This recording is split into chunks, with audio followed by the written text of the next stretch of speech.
जय माता दी बच्चों, आज हम लोग मैथ्स का सिंपल सा क्वेश्चन देखेंगे जो कि एलसीएम एंड एचसीएफ का है। आरआरबी ग्रुप डी में आया हुआ है। 2022 का प्रीवियस ईयर क्वेश्चन है जो कि हम लोग चुटकी में बनाएंगे। कैसे? सो सिंपल तरीके से कैसे सो देखते हैं। सिंपल सा क्वेश्चन है कि 7.35 मीटर और 5.25 मीटर चौड़े एक आयताकार प्रांगण में, यानी आंगन में होगा, कोई आंगन, प्रांगण में समान आकार के वर्गाकार टाइल लगाए गए हैं। इस उद्देश्य से हेतु उपयोग की जाने वाली टाइलों की अधिकतम संभव लंबाई ज्ञात करें। आपसे बोला गया कि एक प्रांगण है, मतलब आंगन है, उसमें 7.35 एंड 5.25 मीटर लंबा, इतना इतना चौड़ा आकार का वो आयताकार है, क्योंकि लंबाई बड़ा है चौड़ा चौड़ाई छोटा है, तो आयताकार एक एरिया है प्रांगण का। उसमें टाइल्स लगाया गया, छोटा छोटा जो टाइल्स का टुकड़ा होता है। तो वो बोल रहा है कि अधिकतम लंबाई, वो भी वर्गाकार लगाया गया, वर्गाकार लगाया गया, तो उसकी अधिकतम लंबाई क्या हो सकती है। तो जब भी इस तरह का क्वेश्चन है, वर्गाकार लगाया गया और अधिकतम लंबाई पूछे, तो सिंपल से जो दिया गया है लंबाई और चौड़ाई, उस दोनों का एचसीएफ ले लेंगे, क्योंकि वो दोनों का एक हमको ऐसा नंबर चाहिए जो दोनों को डिवाइड कर सके। वो उस टाइल्स की लंबाई होगी, मैक्सिमम लंबाई होगी। सिंपल सी बात है। तो जो दिया गया है लंबाई चौड़ाई, उसका हम लोग क्या करेंगे, एचसीएफ निकालेंगे। सिंपल सा बात। तो 7.3 मीटर है, तो 1 मीटर और 100 सेंटीमीटर होता है। तो 7 मीटर और 700 सेंटीमीटर प्लस 35, यानी 735 सेंटीमीटर, ये भी बोल सकते हैं। उसी तरीके से 5.25 मीटर, 5.25 मीटर मतलब 525 सेंटीमीटर। सब क्लियर है? मतलब लंबाई हो गया 735 सेंटीमीटर, चौड़ाई हो गया 525 सेंटीमीटर। अब हम लोग भाग विधि से इसका एचसीएफ निकालते हैं। जिसे 525 है और 735 है, एक बार में लगा दिए 525, 0 3 में 2 गया 1, 7 में 5 गया 2।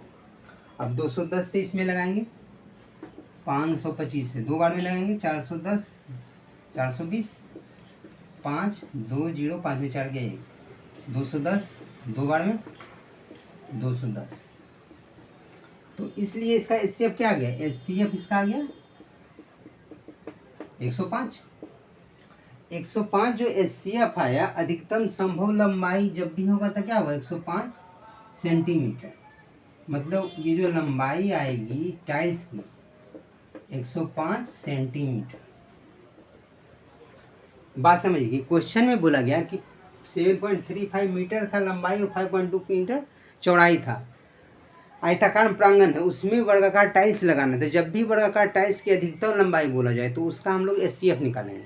तो एचसीएफ निकालने के लिए पहले देखें कि 7.35 था, 5.25 था, तो पॉइंट में था, तो इसको निकालने में थोड़ा कन्फ्यूजन होता, तो हम लोग इसको पहले सेंटीमीटर में चेंज कर लिए, इससे सुविधा होगा निकालने में। उसके बाद देख ली कि 735 है, 525 है, भाग विधि से निकाले 105 आ गया। 105 जो आ गया एचसीएफ आ गया। तो 105 एचसीएफ है, इसका मतलब क्या हुआ कि टाइल्स की अधिकतम संभव लंबाई 105 सेंटीमीटर होगा। अगर सपोज दैट इसमें पूछता कि आप अधिकतम लंबाई की जो टाइल्स लगाई है उसकी कितनी संख्याएं हैं, ये भी पूछ सकता था, तो क्या होता, समझने की बात है कि जो प्रांगण है उसका अगर हम लंबाई गुने चौड़ाई करें तो 735 गुने 525 होगा। ये आयताकार प्रांगण का क्षेत्रफल हो गया, लंबाई गुने चौड़ाई। अब इसमें वर्गाकार टाइल्स लगा गई, तो वर्गाकार टाइल्स जो लगाए उसकी लंबाई है 105 सेंटीमीटर।